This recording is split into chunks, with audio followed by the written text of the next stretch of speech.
அக்கா நம்ம கோழி அடைக்கிறது வந்து இவங்களுக்கு அந்த இதுக்குள்ளதாக்கா நம்ம கோழி அடைக்கிறது. நானும் வந்து இப்போ சாயந்தரமே வந்து பார்த்துட்டேன். காலையிலேருந்து நானும் சுற்றி பார்த்துட்டேன். இந்த பாருங்க இந்த பொன்னிலேருந்து இதுக்குள்ளே வந்து எல்லாமே போய் பார்த்துட்டேன். இந்த காட்டுக்குள்ளெல்லாம் போய் எல்லாம் ஃபுல்லாக பார்த்துட்டேன். இந்த காட்டுக்குள்ளெல்லாம் ஒன்றுமே கண்டுபிடிக்க முடியல. உள்ள மயில் காடு தாக்கா எக்கு புக்கா இருக்குது. அதே மாதிரி கீப்புள்ளையும் உள்ளே கடந்து ஓடுது. இதுக்குள்ளே எல்லாம் சுரங்க மாதிரி இருக்குது. இதுக்குள்ளே கடந்து ஓடுது.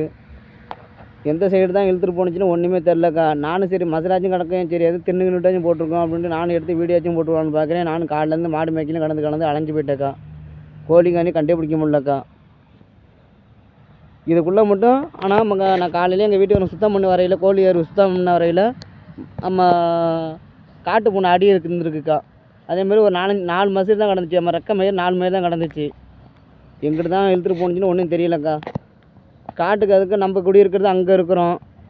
இதுக்குள்ளே எப்படி தான் மரத்துக்கிறதுல எது ஏறி போயிருந்தா இல்லை என்ன தெரியல, பூனை ஏறி போயிருந்தான்னு பார்க்க நாங்களும் கோழி வரையும் பச்சை வலையும் அடிச்சிருக்கிறோம். மேலேயும் வலை போட்டிருக்கோம். எப்படி தான் பிடிக்குது இல்லை, நாய் பிடிக்குதா இல்லை காட்டு பூனை பிடிக்குதா இல்லை கீரி பிடிக்குதான்னு ஒன்றுமே கண்டுபிடிக்க முடியலக்கா.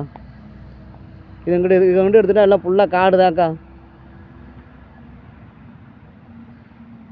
ரவையில் என்ன தான் பண்ணுதுன்னு ஒன்றும் தெரியல. இங்கிட்டு உள்ள இங்கிட்டு உள்ள நாய் தாக்கா வர்றது. இங்கிட்டு வளர்க்குற நாய் தான் இதில் கடந்துட்டு இங்கிட்டு பொத்துட்டு இப்படி கீழே வந்துடுது.